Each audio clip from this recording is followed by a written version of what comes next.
And once she's in, we can, there she is. Hello there. Hello, how are you? I'm good. How about yourself? Not too bad. I'm good, All thank right. you. So before we dive in and talk about you and your intense, amazing, inspirational story, a little introduction about who you are, where you're from, what you do. Okay, my name is Mina. I'm from Ireland, originally from Mauritius. I have three children, 19, 8, and 5. And I'm not a working mom. I'm a stay-at-home mom because I can't say I'm not working because it's 24 hours working with the children anyway. Yeah. So that's me. Yeah. Right, right. Let's dive in, Meena. Let's dive into our conversation. I think that you were in two marriages and they were quite Yes. intense. And I still get goosebumps thinking about that day when you and I spoke and you told your story. So let's start with your first husband. Um, Over to you. Okay, I was 13 when I met him, and I got married when I was 17. I know. Wow. And I know, very young. And in my country, it was like that a long time ago. Like, I don't know if it was our culture or it was my parents. I really don't know. I don't blame anybody. And And how old was he? You were 17 and he was? 22. I think Okay. he was, yeah. So he was 22. So the fact is, like, I think it again, it's about me growing up in a family where my parents was very strict themselves, and I didn't really had a social life, like we didn't have family life or anything, and I I believe the fact is because growing up in a family that is very strict, and especially when you're kind of like having no social life, no family life, you have no friends. And Mm. when I was 13, it was my ex-husband who saw me in I think it was in a prayer session, and he said to one of my neighbor, look, I really like this girl. But you know, like I wasn't even 13, I was nearly 13, and I was young, very mature. And you know, like the fact, like again, like everything play a role in your life when your childhood is very different from everyone else. And I believe, like when my one of my neighbors said, this guy like you, and I was like, wow, somebody like me, you know, Mm. because I didn't have Mm. friends. I didn't had a family life either, where you can see, like, we had loads of cousins that we are going, meet each other, having a social life. I didn't have that. So so that's what it was. And say, okay, he liked you and he will wait for you, because I was going to school and on the way back, because we were living in the same roads. So it was like, okay, when I finish school, he's going to wait at the bus stop, and then he'd be walking with me, like nearly where my house is. And there was nothing, like there was no physical touch. There was nothing. It was just like, I was happy that someone is talking, like I have someone waiting for me to talk with Mm. me. So that was it. And it happened. It happened for 2 months, and that was it. There was nothing else. And somehow, someone told my parents or told my mother that your daughter is working with a boy on the road. But there was nothing, like there was, like, you know, like these days you can say, like when a girl and a boy is meeting, they're holding hand or kissing, and then, but at those days there was nothing. There was no touching hand, not even holding hand. We were just walking and talking, you know. Mm. So then my mother was very upset, and she said to me, she said to me, go to my grandmother, which I did. And then she said, okay, from now on, you're not going to go to school, because I heard that you're talking to this boy. And I think those days it was kind of like a shame for my family, But the fact is, like, I'm still very confused because I didn't do anything wrong. I was just talking and walking without even holding hands, So that time when my mother said to me, do you like him? And I said, yes, I like him, because of course, like normally if we had friends, we would like our friend, but I didn't look at him uh, in that feeling, like in that point of view that you love him. Didn't even know what's love, like I was 12. Mm. So then my mother sent me to my grandmother and asked him over to my mother place, and my mother maybe has asked him, do you like my daughter? And then he said, he was at that time he was 16 or 17. So he said to my mother, yes, I like her, love her. I don't know what he said. So my mother came over to my grandmother and said to me that I talked to him, and he said that yes, he likes you or he loves you, whatever. So you're not going to go to school anymore. And I said, like, why? And I still remember, I don't know, like I do still remember that I said to my mother, I want to go to school. I don't want to stop school, because I really love to study and I wanted to. But then she said, no, you can't, because now your mind will not be in education. You will be just thinking about him. You will not study. So you have to stay home. And we're going to make a family reunion. And that's it. So you have to stay home and learn how to cook and how to learn how to cook and learn how to clean and all. So it was like over. Oh my So God. it was just like you really don't know what's going on, and that's it. Like one part of your life is gone because now that's Mm. it. You're a girl because you have talked with a boy. That means you have bring shame to the family. And even though at that time I did nothing wrong, like just talking to a boy, and Mm. there was nothing. There was no holding hands. There was nothing, no physical touch, whatever. Just talking to a boy was like, it's okay. Everybody in the village is talking about you. You have to stop Mm. school. That's it. I stopped school, and I think it was in. I did start my second year in secondary school, and it was in January. I just started. I think it was 2 weeks or in the school, and then my mother said to me, "Stop," and I was very upset. I'm still upset, but I'm not upset with my parents, no. But I'm still Yeah. upset the fact that this has happened. Mm. So then my parents talked to him and talked to his parents, and then we had kind of like family reunion where we had a not it wasn't an engagement ring, but it's called like just kind of a promising ring like that. It's kind of a Mm. red Like an pearl in it. understanding between two families. Exactly. So Mm. then as the time goes by, I was 13, and then I didn't get married until I was 17. In that 5 years now, 13 to 17, that means 4 years. In that 4 years time, he like now he was coming, like once you do the family reunions, that means you stay home now, and then he comes every Sunday to visit you, and then he's gone. Like, so once a week he come and visit you, and then he go back home.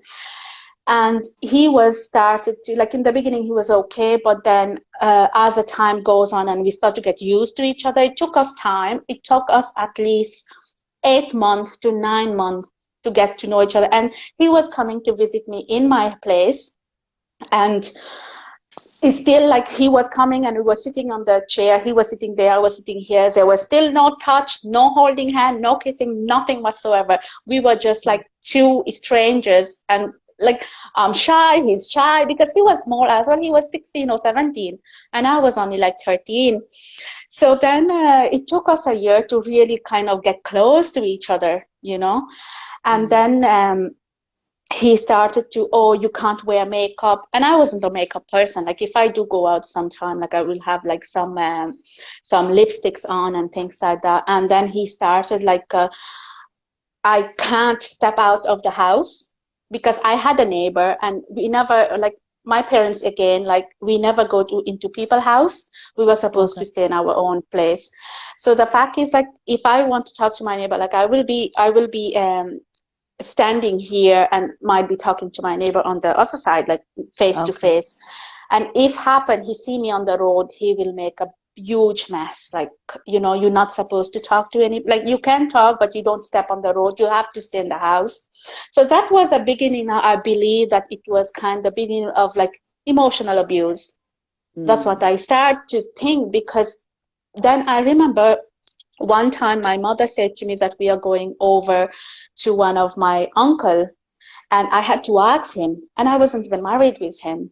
I had to Mm. ask him that I didn't ask him. Well, I told him I'm going to my uncle for 2 days, and I'll be back. And he said to me, "No, you're not going."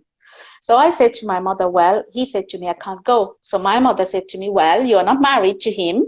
You're not in his house. In my house, it's my rules." Mm. So then it will happen that because I have to go to my uncle and he's against it, then he doesn't talk to me. Mm. So then it was kind of like, because I was made to stay home and to just believe that now he's going to be my husband. So Mm. he's going to be my husband, and I have to learn to cook, I have to clean. So he was already involved in my life. So now when he's Mm. angry, I'm upset. Right. So things Mm. has been like that. And then one day it happened that that's emotional already starting us. It's all messed up. The So controlling, then right. the controlling, exactly. Yeah. So it was one new year, my sister, I have a elder sister, and she's married. So my sister said to me, "Come over," and we live kind of like near to each other. So my sister said to me, like, "Come over." And I said, like, okay, those days we didn't had a car. My brother-in-law had a motorbike. So my Mm. sister said, "Okay, I'll come. My brother-in-law is coming to get you and to get, like, we are three sisters. So get my sister and then we'll get me as well." So my brother-in-law came and picked me on the motorbike, and I went to my sister.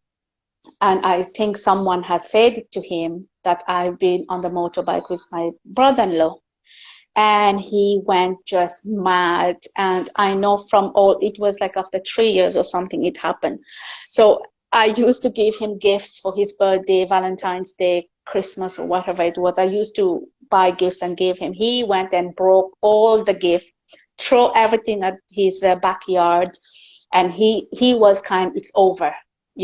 That's how the way he was behaving. And I was very upset, and I said, "What did I do? I just went on the motorbike with my brother-in-law, not with a Mm. random man, like." So then my mother learned about it, and my mother said, "Call him over." My mother called him over and said to him, like, "What happened?" And then Mm. he said, like, "Oh, people are talking about she went on the motorbike with him." And I do still remember that day, because he was so angry. And my mother, like I said, like, our culture, our society is very different. Those days, Right. especially, like, I'm talking, like, now I'm 37. I'm talking when I was 13-year-old. So that's Mm. 24 years ago, really. So my mother said to me to ask him for forgiveness. And I said, like, ask him. And he was sitting on the couch. I was standing, and my mother was standing. And my So mother you said to had to me, apologize. yes. So my mother said to me, "Go and apologize." And I said, like, "For what? I didn't even do anything wrong." My sister said, "Come over for the new year."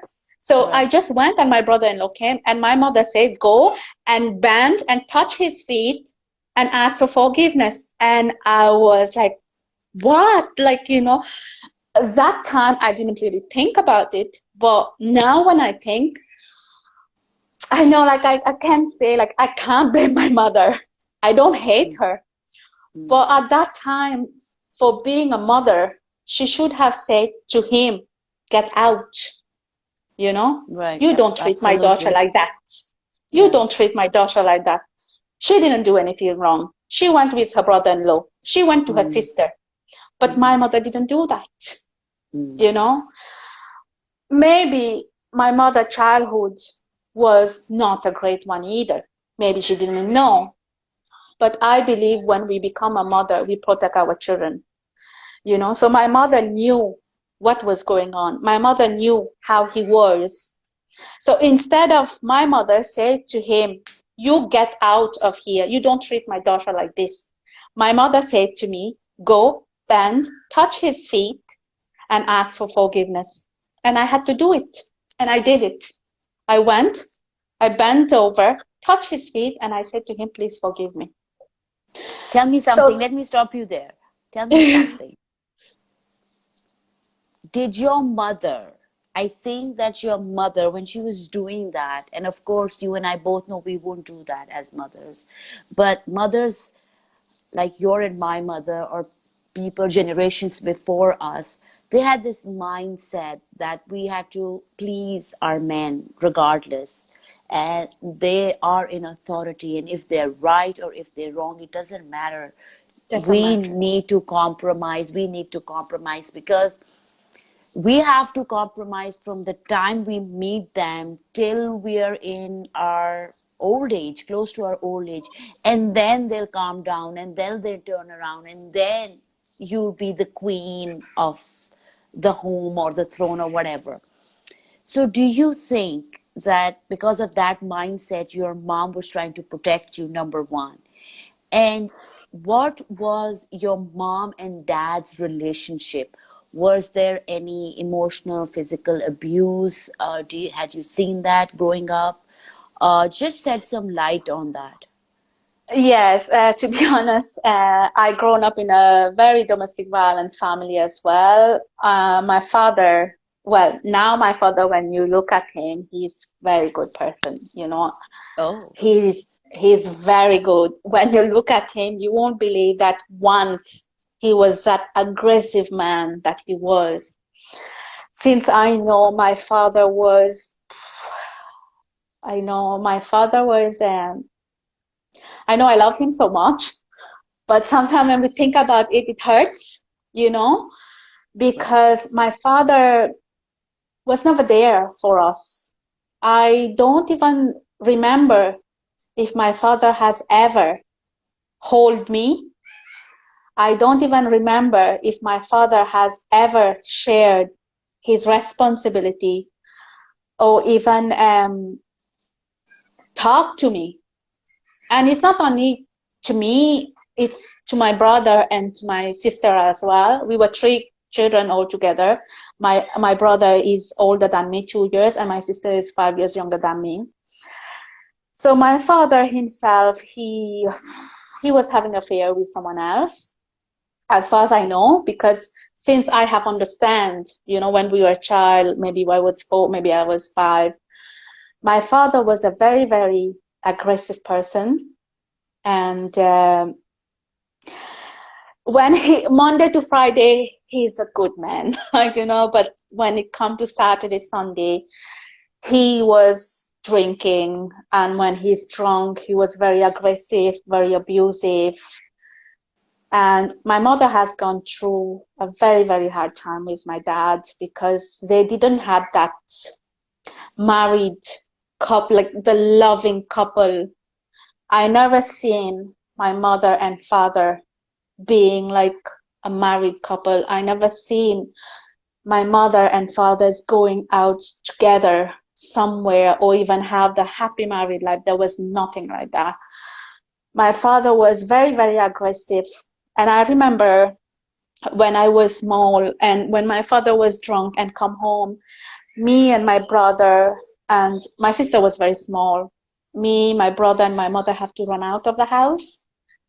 We used to have a huge tree just in the kind of like in the yard. It was a huge tree. So as soon as my father start to come home, he will be like start like cursing, like, you know, and we will be like my mother will be afraid. So we will be running out of the house, go behind the tree. Some days we'll be going because where we used to live, the village was kind of like kind of a square. Okay. And I remember when my father's drunk and come back and start fighting, we have to leave the house. And some days we'll be out in the behind that tree hiding until 12 o'clock at night. Me, my brother, my sister, and my mother. We will have to stay outside. Some days my father will lock the door and stay in. Some days he just look for us, but my mother is so scared that we'll be running out of the house. And some days, like weekend, it might be 11 o'clock at night, it might be 12 o'clock at night. Then my mother will tell my brother, can you go near the window and listen, because my father used to snore very loud when he was Okay. drunk, like, so we have to wait until he fell asleep. When he's snoring, then we have to go back in the house. So that was my childhood. And so one thing as well I cannot forget, I don't think I will ever forget, that there was one day my mother and went for a prayer.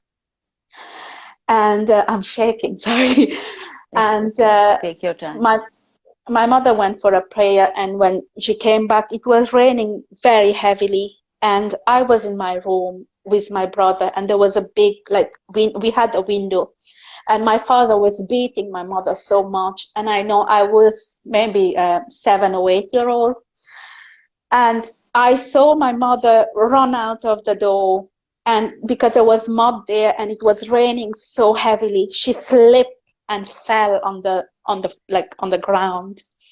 And my father picked a big rock, and I was screaming. I still remember how I was screaming. I was screaming and said, Mom, just go run. Dad, stop. Dad, stop. Mom, Dad, do that. Mom, run away. And if my mother that day didn't just move or come out, my father would have break her head with that, like smash that rock on her head, because when she fell, she was like that, and the rock on, like, just going to turn her. I really believe, I really believe has really impact my life when I think about it, because it's something that happened when I was Absolutely. around 7. Is it working? Yeah, yeah, you're here. Yeah. I can hear you. Yeah. Yeah. Yeah. So it's kind of like, I cannot forget. That is something I really can't forget, because I can still see it in front of me. My brother was standing next to me, and I think it has really impacted my life, and it has really made, like, something was broken inside me, for me to see something like that. So that was childhood Mm. now, to be honest. And we didn't had, like, I don't even remember that Okay.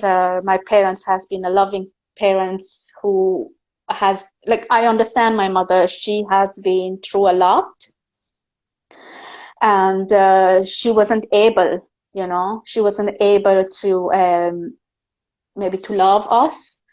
She wasn't able to give the maternal love. She didn't have it in her. She didn't, like, my mother never really hug or kiss or supportive, like, because I understand she went through a tough time herself.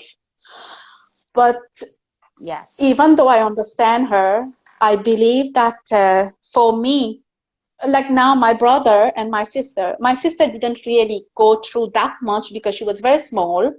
She was maybe 2 years old or Okay. something. But I don't know why.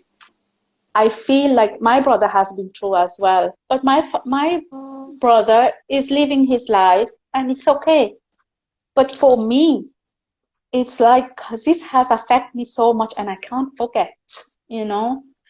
I think maybe I'm too sensitive, or maybe I can't. And it's true, I can't forget the past. That's you're true. I human. You're not cannot. too sensitive.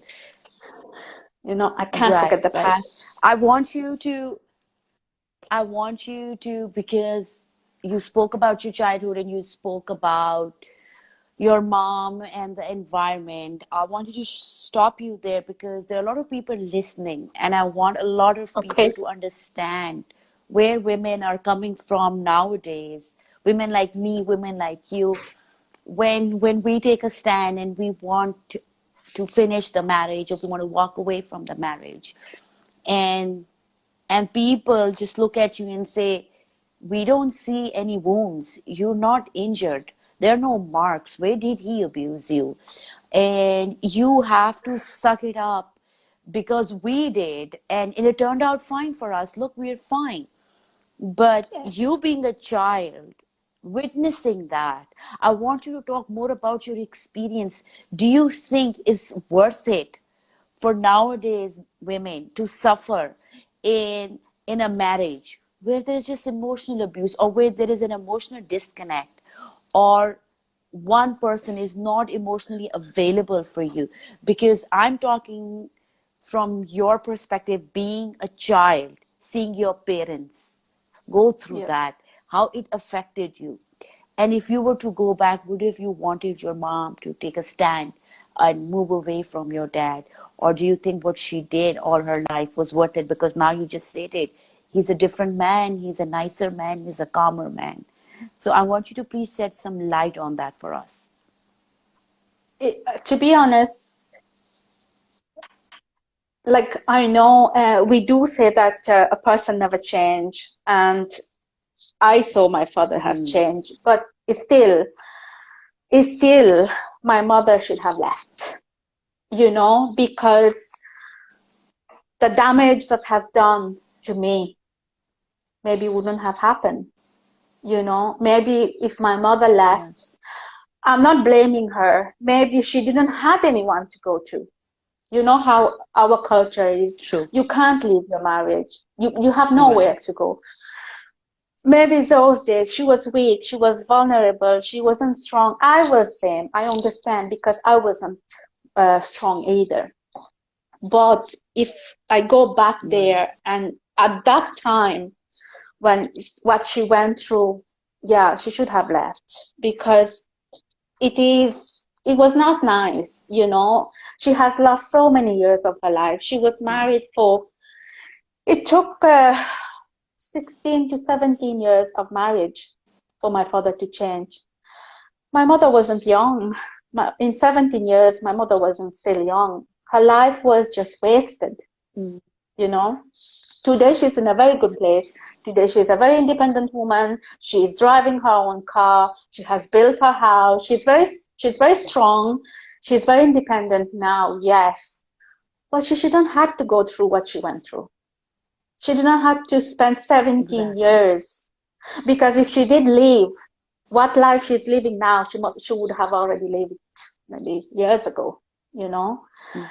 And maybe my Mm. brother is not Mm. affected, but I believe I have been damaged since I was small because we didn't have support, we didn't have anybody to talk to us. And looking at my father like that, and let me tell you, the first time my father hugged me was in 2018. I was 35-year old. First time ever in my Wow. life. And when my father gave me a hug, I went to my country in 2018 and we went for kind of like a family get together. And I remember that day that my father hugged me and my two sisters, and I was shaking because I never felt my father touch. And when he hugged me, it was like, where were you all these years? And I remember I cried with my mother and said to my mother, why my father didn't love us? Why was he not there for us? Why I didn't get the father love? And my mother said, well, not only you, your sister and brother was the same, but they are living their life. It didn't affect them. But why did it affect me? Why me? I always want to forget, but I can't forget. It still hurts because whenever I think like what life was, and sorry, I know I It's okay. knew I'm going to It's okay. break down, but It's okay. I do believe that the childhood that a child has really, and that what maybe even the only for women can be for boys going through it at the. So I do believe, yeah, um, the lives that we give our child, we have to be, we have to be aware what we are doing. I believe if a man treats us bad, or especially if children is involved, the woman should leave. We shouldn't stay in such relationship because together with a woman, the children get really, really damaged as well. Yeah.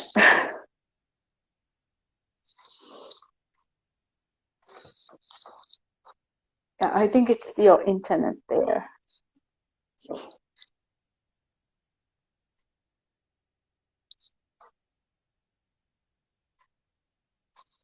Yeah,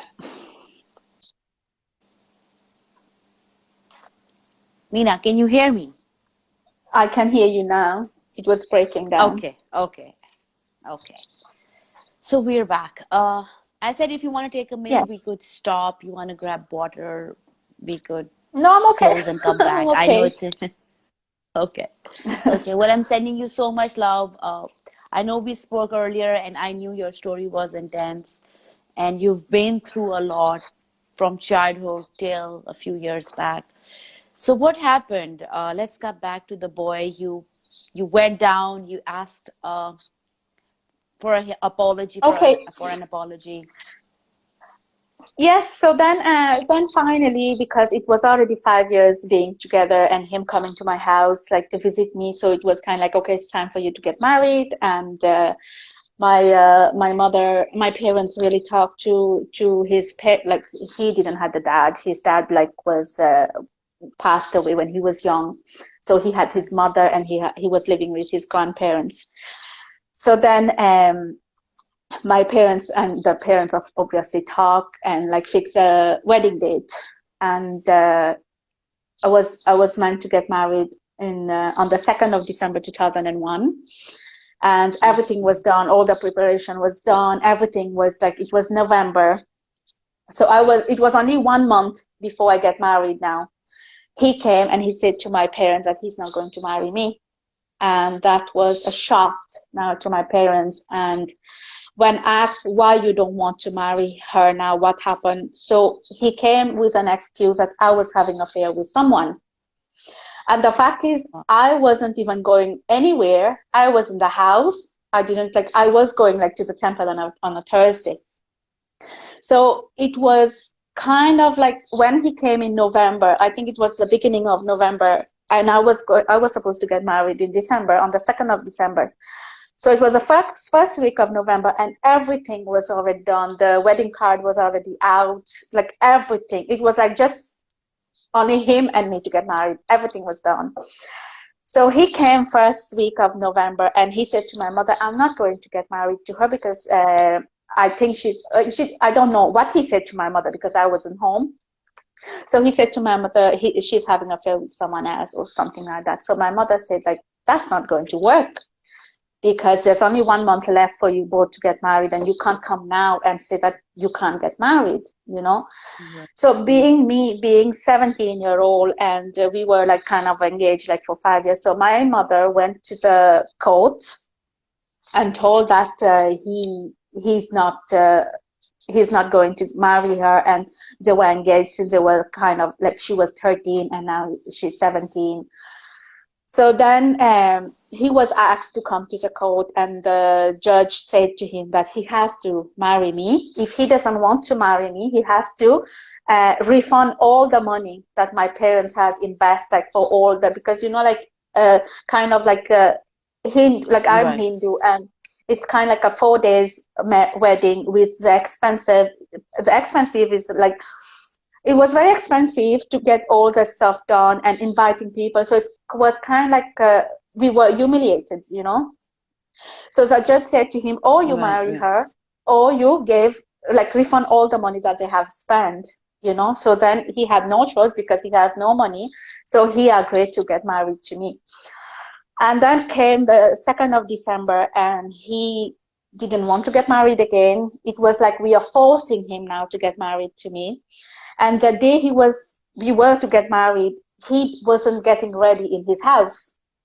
So the police had to go in his house, standing Oh there my God. for him to get, yes. And this has truly happened, like, the police gone in his house, make sure he gets dressed, make sure he get ready, and come out to marry me. But like now, again, I believe when he said he doesn't want to marry me, I believe my mother or my father should have said, go, you know, because forcing somebody to Mm. marry someone, that's not going to last. So Anyway, Right. maybe Right. again because of Right. the culture, because of the dignity and also I finally got married. And when I got married, my mother did say to me, you get married and then don't go in his house, come back here. So get only just for the sake of getting married, my mother said to me, you get married to him, but then come back here to live. Then what's the Okay. point to get married? Didn't Mm. have to, like, you know. But when Yeah. I went, like, it's a ritual. Like the rituals was like you get married, you go to the boy's house on a Sunday, and then you come back your house on a Monday for cake cutting and things, and then Right. Monday night you go back. So Sunday I got married and go to his house, and Monday I came back for the ceremony for cutting cake and things like that. And then my mother said to me, if you don't want to go, you don't have to go. And for me in my head, like I got married, no matter what, I'm not going to stay here. I'm going to go because now his family, his aunties and uncles was talking to me and said to me, everything will be okay. You just come back. So I went. So Okay. well, I got married in December and then I was staying home and it was December I got married. January, he started to hit for every little things because he was kind of like playing football and thing and he was going gym whatever he was doing, so he was having muscle and all, so most of the time he'd be punching me and there'd be loads of bruises on my body, on my chest and all.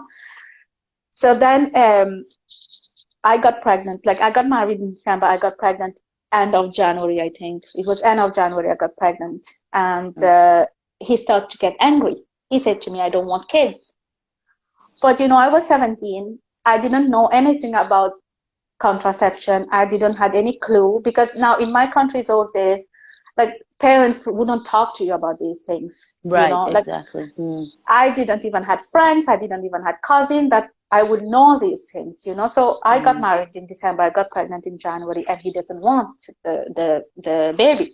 He said he's Mm. not ready. So then he started to hit me all the time. He said, "Go to your mother. Your mother will." Your mother will take you to do abortion. I don't have money. And then I said to him, my mother is not going to, my mother don't have money because she is in debt herself for doing the wedding. She doesn't have money to take me for abortion Mm. and I'm not going for abortion. So he started to hit me all the time. He was hitting me so much. And I remember the last day I stayed with him, I was sleeping in the bed and he was kind of a man. He would never come home early. He'd be coming home 1 o'clock, 2 o'clock in the morning. And as soon as he come, like I'll be sleeping. He will be with his friends. 2 o'clock, 1 o'clock, 2 o'clock when he come, or even 12 o'clock when he come, he say, get up, go and make some chips for me. You can't say no. Because as we Mm. say, like we're supposed to do what our husband tell us to do. So Right. I get up, peel the potato, chop the potato, and then make chips, give him to eat, and then go to bed, you know. So he would Mm. be doing that very often. Like 2 o'clock in the morning, you're sleeping, he doesn't care. He come and wake you up. He tells you, go and cook. Whatever he wants to eat, you have to cook and give him, which I did. But when I got Mm. pregnant, things got gone worse because he didn't want the kids. And the last day I remember I was sleeping on the bed and he was very angry. And he stood on the bed. I was lying down, I was sleeping. He stood on the bed and he said, you're not going to go and do abortion. I'm going to make the baby go. And he jumped with his knee on my belly, Oh my God. and I remember the pain that I was in. I couldn't take it. And he had an auntie who lived in the same yard. And I ran to her and I said to her, like, that's what he did. And I was crying. And that morning, the auntie, like his auntie, called my mother and said to my mother, come and take her. And that's the morning my mother came and said to me, Mina, let's go. Because my mother How did so bruises on me and all. how pregnant were you at that time? I think I was nearly 3 months pregnant because I was pregnant in January, so it was in March. So Okay. when my mother came and collect me from him, and I came back home, and then his mother said, like, okay, because he's being aggressive, he doesn't want the child, he's very angry, so go to your mother, maybe he will be okay after a few days or few weeks. But it wasn't. I thought, because you see, like, even though the way he was, I never thought like to get separated from him. We still Mm. like kind of have to stay. But no, after 2 weeks or 3 weeks, he already was having a relationship with his cousin. It was a kind of a not a close cousin, but something like his grandmother. And something like that, but it was a Okay. family that Okay. he started, like he was in love with, like, you know. So my mother's like, then I remember my mother went to him one time and said to him like, that's not like, my mother went to talk to him, and then he said to my mother, take all her stuff and go, I don't want her, you know. And my father was angry. My father went, and there was huge fight. Like my father hit him, he hit my father. I remember he hit my father on the knee. My father couldn't even walk.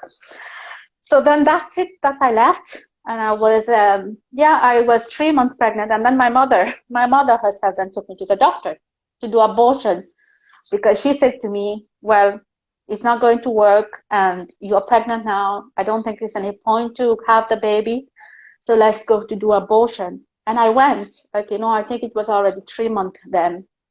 So I went to do the abortion, but then the doctor said, like, it's too late to do the abortion, because I was kind of bleeding now, you know, because when he jumped on my Right. belly, you know. Mm. So the doctor said, no, it's too late to do the abortion. So instead, the doctor did an injection for the, like, for the baby to still stay like safe, In like, you know. right. Right. Yeah. So yeah, so then March I left, and then I came to my mother, and that's where my son was born. And he's very healthy, and he's 19. He's going to be 19 now. Yeah, Wow. I know, and that's him, like, you know. But yeah, so Did you when you left him? I mean, I can't even imagine what you went through when he stood on the bed and you're pregnant, and how you had the strength to get yourself together, run from away from him, ask for help, shows how strong and resilient you were. But it's just mind-boggling to see that, it's just terrorizing just thinking about it, that you're lying there, you're pregnant, and this person who's got you pregnant is now just going to jump on you and harm you. I know. How did you feel? So you left him, you didn't go back to him, and you have a healthy baby. He's 19 years old now. But the next 6 months of your pregnancy, you were with your parents. How did you feel in that time? I know it was the worst feeling to have, because, you know, like for he, like we both live on the same road. For me to, March I came back to my mother, but then in May I say I have to find a job, because now I'm pregnant. I have to get a job, which I did, and I work in the same village in a shop. And for me to go to work every day, I have to pass his house. And it has happened many times that he's on the road with his friend standing when I'm going up and down to go to work, walking the road with my big belly, and he's there, you know, and I can see him. But it was like, I think it's the worst feeling to have when you're pregnant for someone you got married to, and you're pregnant and he was never there for you. And Mm, he's there standing with his friend, and when you're walking, all his friend is looking at you because you have a big belly walking. I think it was tough. It was tough, yeah. like, you know, because especially I was young. I was Mm, 18 then, like, you mm, know. mm, But still, like, I think because I started working and I was getting out, and that's when I start to meet people. That's when I mm, start to be able to talk. Like, I did not really work in my life. I did work in a factory when I was like 15, but it didn't last long, you know.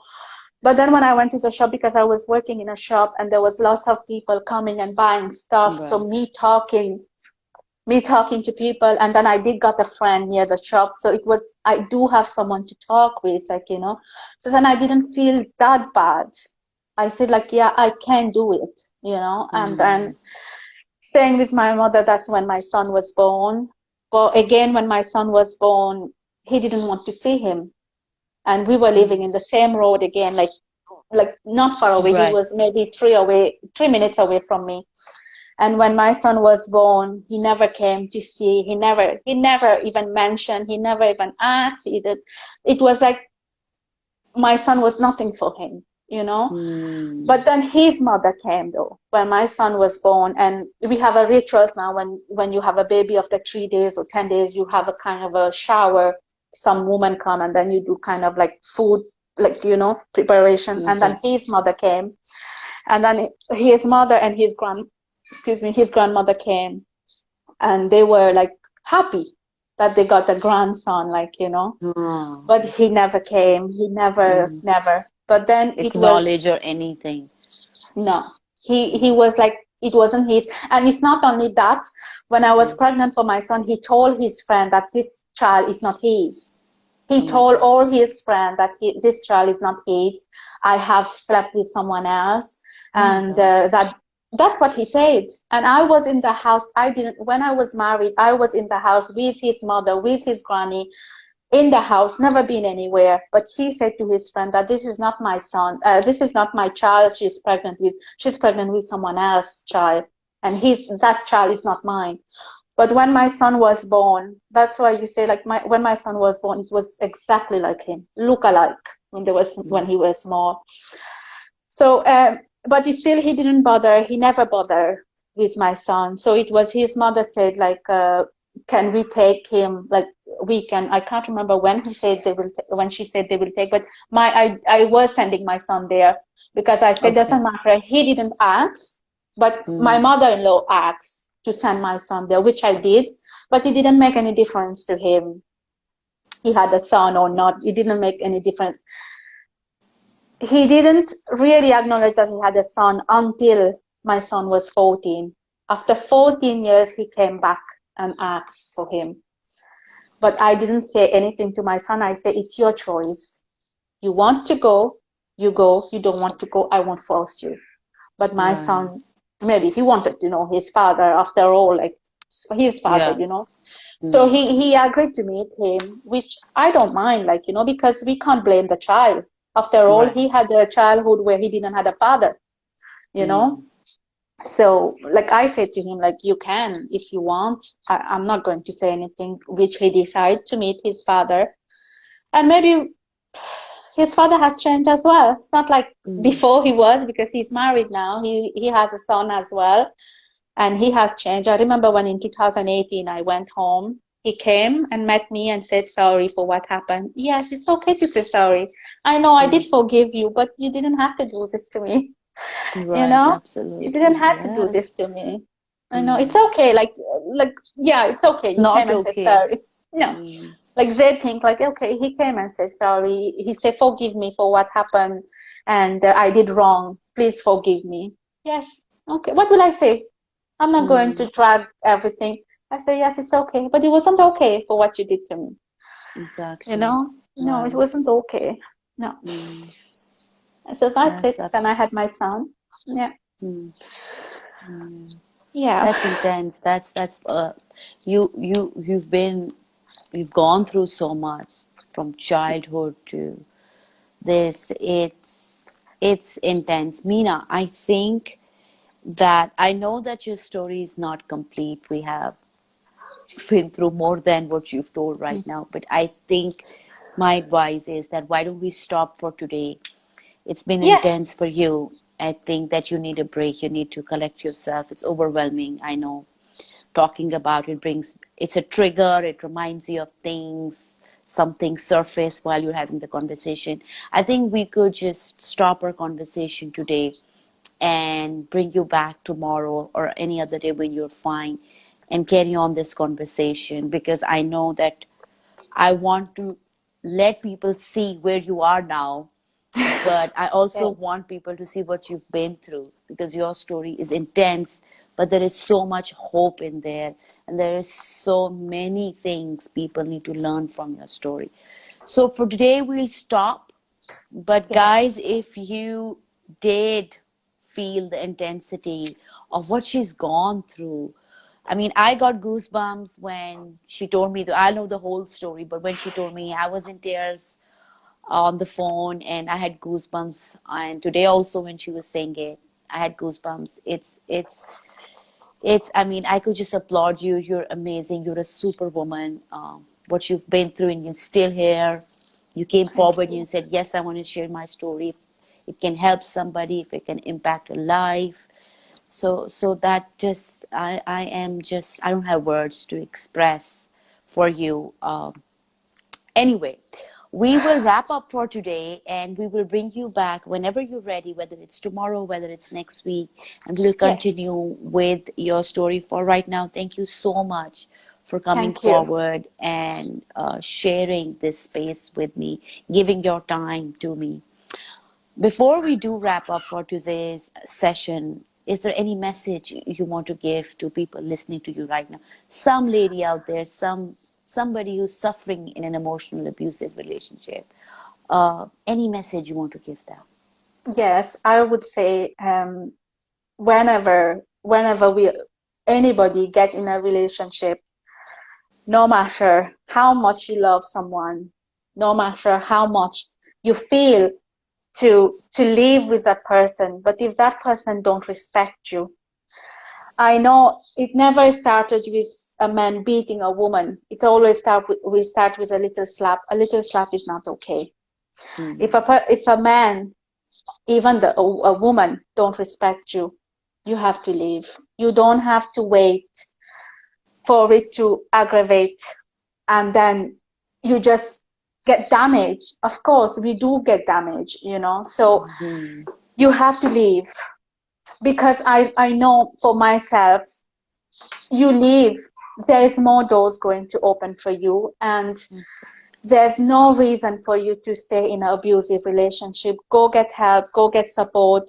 I know it's hard in the beginning, but end of the day, like we say, end of the tunnel there's light. So Yeah. it will be the same. Even though I went through a lot, today I'm very happy where I am. I know I am talking about my past. It does trigger me, and sometimes it's very emotional, but get out. I will say get out of Yes. any person life who disrespect you, who don't love. There's nothing called love anymore. If a person love you, they will care about you, they will care about your feelings, they will respect you. But if you don't get anything, if you don't feel comfortable with someone, just get out. Just get out Yes. and stand on your feet. That's all I would say. Absolutely. Get out. Yeah. Yes. Leave.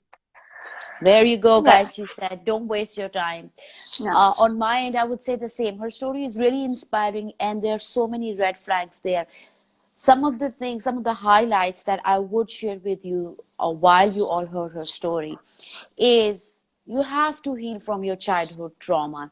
If you do not heal, you are going to, at an unconscious level, attract the same partners. So if you have any build up childhood trauma, it's so essential to heal. Healing is only the way to have a better life, number one. And you could see through her life, her, it's like, the thing is, it's like generational trauma. Her mom probably saw in her household uh, their parents who were not getting together and mom was getting beaten. She accepted that this is the normal, this is how it is, this is how marriages are, because that's what she saw. That's what she saw in intimate relationship. The men can hate, can abuse, do anything, but you just surrender and you're just submissive because that's the only way. That is what she did, and that is what she made her daughter do. She made her own daughter go and say sorry, and it was not even her daughter's mistake. She did not have her daughter's back, and that is why she felt she had to apologize. She had no choice, and she believed that this was right. One part of her, though she knew, was this isn't right, but she knew that there was no other choice. And though she says her father is a changed man, she said it herself, her mom didn't have to stay. It was better for her to leave because she was damaged. The child was damaged and broken. Though her story does have physical abuse, I think that it is important to remember that if your partner, like she said, is not respectful, belittles you, jokes about you, and says, "Oh, I'm just joking," it's not joking. That, I think that is where it begins. That is where you give them that leverage that, okay, I can joke and belittle her, and it's okay. I'll get through it. And that's where it starts to, build up, build up. So respect yourself, love yourself, learn, please learn to set boundaries. If they do not respect your boundaries, They shouldn't be in your life anyway. Get away from them. On that note, I'm out. Mina, take good care of yourself. I'm Thank you sending you so so much. much love and so much praise. And you absolutely know that I'm here for you. I'm here Thank for you you. all. Thank you so much for joining us and Thank listening to you. us. Take care. Bye bye. Bye.